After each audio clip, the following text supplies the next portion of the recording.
म एउटा सानो मनोभाव भन्छु है त। ओके ओके दाइ। आँसुको हत्यारा है त। तिमीले बुनेका हरेक कथाले सबको मन रुवाएको छ।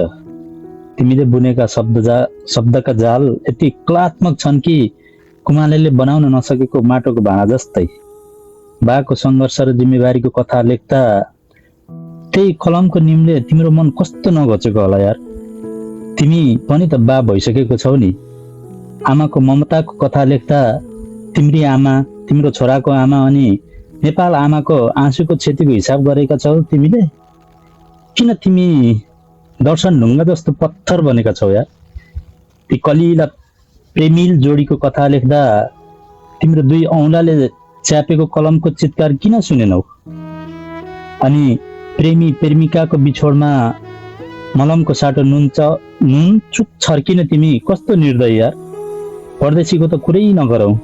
शरीरमा काँडा उम्रिने गरी धनुष बाण छेडिदिन्छौ यार।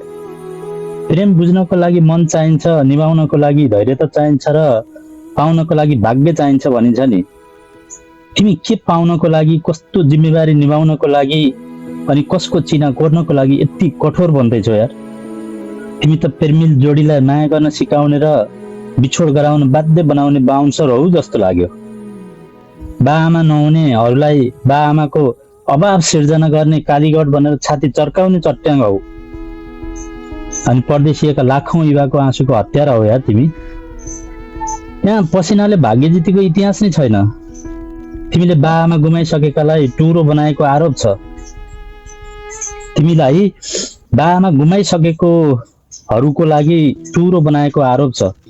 तिमीले 20,000 दर्शकको अगाडि चर्चित टिकटकर पारस बम ठकुरीलाई रुवाएको आरोप छ।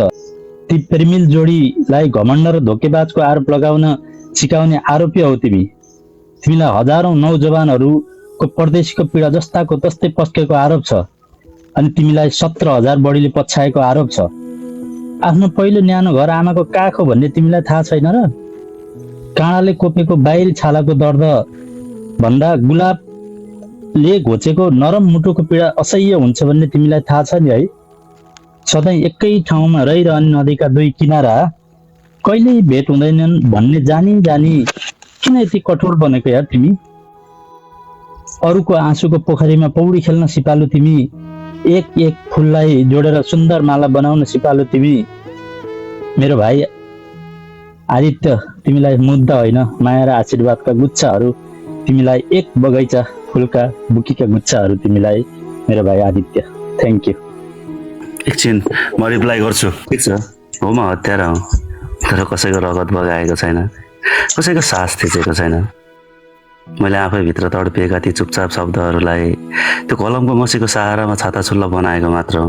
मैले आफ्नै सपनाको घाँटी निचरेको छु, तर कसैको घाँटी दबाएको छैन। ठिक छ, म हत्यारा हो।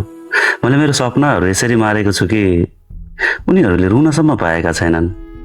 म चिच्याएर भन्न सक्छु तिमीलाई, म हत्यारा हो। त्यो आँसुहरू बग्न नपाउँदै जिम्मेवारीको भारहरूले थिचेका छन् मलाई। मैले कसैको घाँटी थिचेको छैन। हो, म हत्यारा हो। धन्यवाद दाइ। यसको जवाफ म भोलि दिन्छु ल। तर यति छोटोको जवाफ अलि आउँदैन, तर अलि लामै बनाएर दिन्छु। तिमी मेरो भाइ के को हत्यारा हो भने प्रष्ट व्याख्या गरेर। तर मैले शीर्षकमा भनिसकेको छु आँसुको हत्यारा हो भनेर।